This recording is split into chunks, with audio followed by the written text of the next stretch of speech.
అందరికీ నమస్కారం అండి. జగద్గురు శ్రీకృష్ణ ఛానల్‌కి స్వాగతం. ఈరోజు శ్రావణ మాసపు మంగళవారం. ఈ మంగళవారం రోజున గౌరీ వ్రతం అనేది అందరూ చేసుకుంటారు. కొత్తగా పెళ్ళైన జంటలైతే మంగళగౌరి వ్రతాన్ని ఈ శ్రావణ మాసపు 4 వారాలు జరుపుకోవాల్సి ఉంటుంది. మంగళగౌరి వ్రతం పార్వతీదేవికి అంకితం చేయబడింది.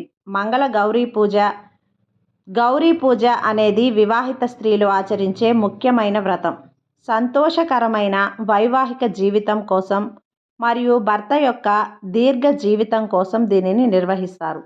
కుంకుమ కోసం కనీసం 5 స్త్రీలను పిలవాలి మరియు తాంబూలం సమర్పించాలి. ఇది శ్రావణ మాసం మంగళవారాలలో ఆచరిస్తారు. దాదాపు పెళ్ళైన స్త్రీలు 5 సంవత్సరాల పాటు నిర్వహించాలి. కొత్తగా పెళ్ళైన వాళ్ళు ఈ వ్రతం భక్తి శ్రద్ధలతో ఆచరించడం వల్ల స్త్రీలకి మంచి మరియు చెడు సమయాల్లో కలిసి ఉండే మంచి భర్త లభిస్తాడు. ఈ పూజను ఎంతో భక్తి శ్రద్ధలతో చేయటం వల్ల మనిషికి మంచి ఆరోగ్యం, ఐశ్వర్యం లభిస్తాయి. పార్వతీదేవి యొక్క ప్రత్యేకత, మంగళ గౌరీదేవి యొక్క పూజ యొక్క ప్రాముఖ్యత తెలిపేటువంటి వ్రత కథ. ఈ కథలను భక్తి శ్రద్ధలతో వినండి. అనగనగా బ్రాహ్మణ దంపతులు పెళ్ళైన చాలా కాలమైన సంతతి కలగలేదు. దాని కారణంగా ఈశ్వరుని గురించి తపస్సు చేశారు. పరమేశ్వరుడు ప్రత్యక్షమై అల్పాయుష్కుడైన కొడుకు కావాలా, 5వ తనం లేని కూతురు కావాలా అని అడిగాడు. అల్పాయుష్కుడైనప్పటికీ కొడుకునే ఇమ్మని ప్రార్థించారు. తదాస్తు అని వరమిచ్చి శివుడు తరలిపోయాడు. శివుడికి ఇచ్చిన వరప్రభావం వలన అచిరకాలంలోనే ఆ బ్రాహ్మణ ఇల్లాలు గర్భం ధరించి సకాలానికి చక్కటి మగబిడ్డను ప్రసవించింది. తక్షణమే యమభటులు వచ్చి ఆ బిడ్డను తమతో తీసుకుపోబోయారు. బాలింతరాలైన బ్రాహ్మణ స్త్రీ బోరున విలపించింది. లేక కలిగిన బిడ్డ వీడు. పురుడు తీరేదాకా ఆగి తదుపరి తీసుకువెళ్ళమని కోరింది. ఆ తల్లి కోరికను మన్నించి యమదూతలు వెళ్ళిపోయారు. పురుడు తీరగానే వచ్చారు. అప్పుడు ఆమె, తండ్రులారా, మాటలు రానిదే మానవుడు కాలేడు గదా. మా శిశువు నోరారా అమ్మా నాన్న అని పిలిచే వరకు ఆగి ఆ ముచ్చటైన తీరేదాకా ఆ తర్వాత తీసుకుపోమ్మన్నాడు.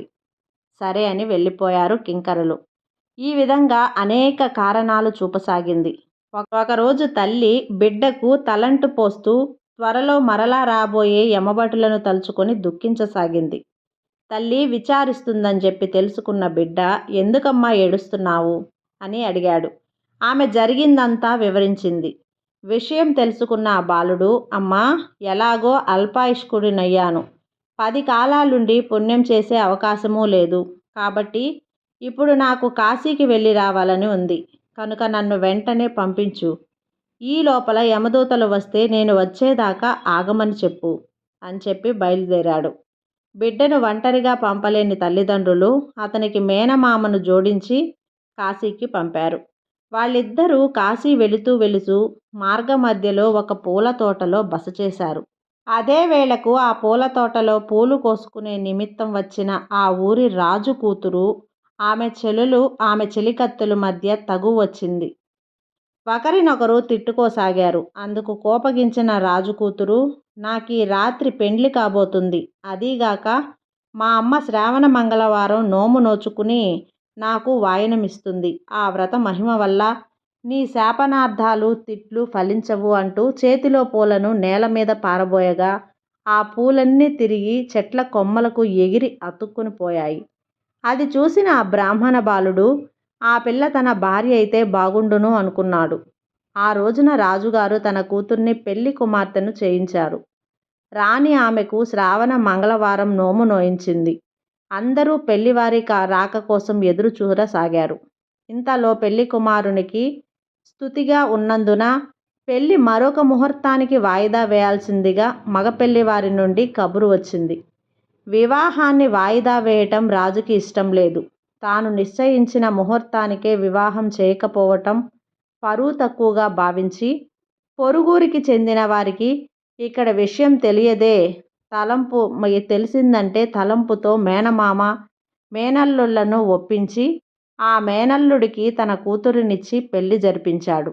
ఆ రాత్రి కలలో మంగళగౌరి కనిపించి, అమ్మాయి, ఈ రాత్రే నీ భర్తకు పాము గండము ఉంది. జాగ్రత్తగా ఉండి ఆ పామును నీ తల్లి నీకు వాయనమిచ్చిన కుండలోకి పట్టి గట్టిగా మూత ఉంచమని ఆజ్ఞాపించింది. ఆ పిల్ల ఉలిక్కిపడి లేచి చూసేసరికి అప్పటికే ఒక పెద్ద పాము బుసలు కొడుతూ పెండ్లి కొడుకు మంచం దగ్గరకు పాకుతూ కనిపించింది. వెంటనే రాజకుమార్తె అటక మీద ఉన్న నోము కుండను తీయబోయింది. అది అందని కారణంగా వరుని తొడపై నిలిచి ఆ కుండను దింపి పాము నందులోకి పట్టి ఒక రవికెల గుడ్డతో దానిమీద గట్టిగా కట్టేసింది. మరలా అటకపై భద్రపరిచి తాను నిశ్చింతగా నిద్రపోయింది.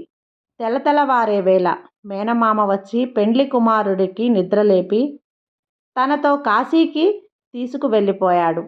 కొన్ని రోజుల అనంతరం అసలు పెళ్లివారు అట్టహాసంగా వచ్చారు. అసలు పెళ్లివారు రాజు సంతోషంగా తిరిగి వెళ్ళి ఏర్పాట్లు చేయబోగా రాజకుమార్తె మాత్రం ఆ వివాహానికి ఇష్టపడలేదు. మొదటి ముహూర్తమున తాళి కట్టిన వాడే నా భర్త అని ప్రకటించింది. ఎవరు ఎంత చెప్పినా మారుమనువుకు అంగీకరించలేదు. అసలు ఆ కాశీకి పోయిన వాడే నీ భర్త అనేందుకు నిదర్శనం చూపించు అని పెద్దలు అడిగారు. అందుకు ఆ చిన్నది, తండ్రి, నువ్వు 1 సంవత్సరం పాటు అన్నదానం చెయ్యి, నేను ఆ సంవత్సరం అంతా తాంబూలం దానం చేస్తాను, అనంతరం నీకు నిదర్శనం చూపిస్తాను అంది. అందుకు రాజు అంగీకరించాడు. తక్షణమే సత్రం నిర్మించి నిత్యం అన్నదానం చేయసాగాడు. ఆ భక్తులందరికీ రాజకుమార్తె తాంబూలం ఇయ్యసాగింది. ఇంకొన్నాళ్లలో సంవత్సరం పూర్తవుతుంది అనగా కాశీకి వెళ్ళిన మేనమామ మేనల్లుడు స్వగ్రామానికి తిరిగి వెళుతూ మధ్య మార్గంలోని పూర్వపు పూల తోటలోనే బస చేసి అక్కడ సత్రంలో భోజనాలు చేశారు. అనంతరం రాజకుమార్తె వద్ద తాంబూలం దానం పరిగ్రహిస్తుండగా ఆమె ఆ బ్రాహ్మణ యువకుడిని గుర్తుపట్టి అతని చేతిని పట్టుకొని, ఇతడే ఆ బ్రాహ్మణ యువకుడు, నా పెనిమిటి అని ఏలెత్తి పలికింది. పెద్దలకు రుజువు కోరగా పెళ్లినాడు పాత్రలో నుండి తీసి తన వద్ద భద్రపరిచిన ఉంగరాన్ని అతని వేలికి తొడిగింది. అది సరిగ్గా సరిపోయింది. పిమ్మట ఆ రేత్రి కలలో మంగళగౌరి చెప్పిన పాము విషయం చెప్పి అటు తర్వాత పామును దాచి ఉంచిన కుండను తీసి చూపించగా అందులో పాము బంగారపు పామై కనిపించింది. అన్ని రుజువులు సరిపోవటం వలన పెద్దలామె వాదనను అంగీకరించారు. రాజు యథావిధిగా వివాహం చేశాడు. అత్తవారింటికి పంపేటప్పుడు తల్లి ఆమె చేత శ్రావణ మంగళవారపు నోము నోయించి ఆ కాటుకనొక భరణిలో భద్రపరిచి ఇచ్చింది. అక్కడి బ్రాహ్మణ దంపతులు బిడ్డ గురించి వేదనతో ఎతకలాడసాగారు. కన్నీరు కార్చి కార్చి ఆ కారణంగా అందులై సేవలు చేసేవారు, క్షేమమును అడిగేవారు కానీ నిత్య దుఃఖితులై ఉన్నారు. అటువంటి సందర్భంలో పెండ్లి కూతురుతో సహా పెండ్లి కుమారుడు లాంఛనాలతో ఊరిలోకి వచ్చిన బ్రాహ్మణ యువకుడిని చూసి గ్రామస్తులందరూ విప్రదంపతుల వద్దకు వెళ్ళి, మీ కష్టాలు తీరాయి, మీ కుమారుడు రాజవైభవాలతో మీకు కోడలిని తీసుకువస్తున్నాడు అని చెప్పారు. ఆ మాటతో వారికి ఆనందం కలిగిన నమ్మకం కలగని కారణంగా ప్రజలు తమని పరిహసిస్తున్నారని మరింత శోకగ్రస్తులయ్యారు. అదే సమయంలో ఆ బ్రాహ్మణ కుమారుడు తన భార్యతో సహా వచ్చి తల్లిదండ్రులకు పాదాభివందనం చేశాడు. జరిగింది తెలుసుకుని వాళ్ళు ఆనందించారు.